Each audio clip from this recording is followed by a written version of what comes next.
हम बचपन से यह पढ़ते आए हैं कि मनुष्य एक सामाजिक प्राणी है। आम जनजीवन में भी अक्सर ऐसे दृश्य दिख जाते हैं जब कोई एक अनजान व्यक्ति दूसरे अनजान व्यक्ति की मदद कर रहा होता है। कई बार अपरिचितों की भीड़ में भी अकेले इंसान को उम्मीद से अधिक सहयोग प्राप्त हो जाता है।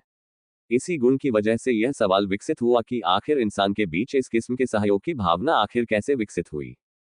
त्सुकुबा विश्वविद्यालय के शोधकर्ताओं ने प्रदर्शित किया है कि तीव्र पर्यावरणीय परिवर्तनशीलता विकासवादी खेल सिद्धांत पर आधारित सिमुलेशन के माध्यम से सहयोग के विकास को बढ़ावा दे सकती है।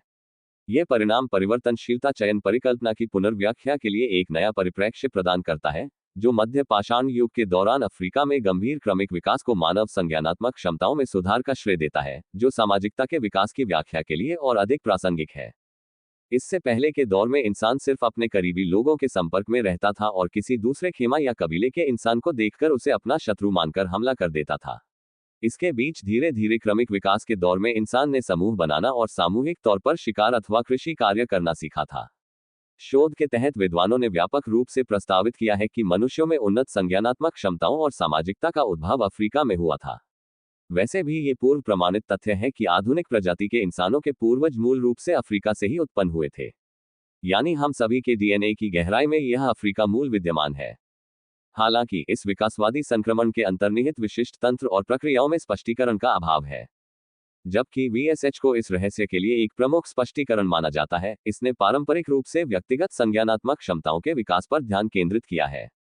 वर्तमान अध्ययन का उद्देश्य सामाजिकता के विकास को शामिल करने के लिए अपने व्याख्यात्मक दायरे का विस्तार करना है और विकासवादी खेल सिद्धांत पर आधारित मल्टी एजेंट सिमुलेशन मॉडल का उपयोग करके मनुष्यों के बीच सहकारी व्यवहार के विकास पर पर्यावरणीय परिवर्तन के प्रभाव की जांच करना है। शोधकर्ताओं ने पर्यावरणीय परिवर्तन के दो सरल मॉडल विकसित किए, अर्थात एक क्षेत्रीय और एक सार्वभौमिक परिवर्तनशीलता मॉडल।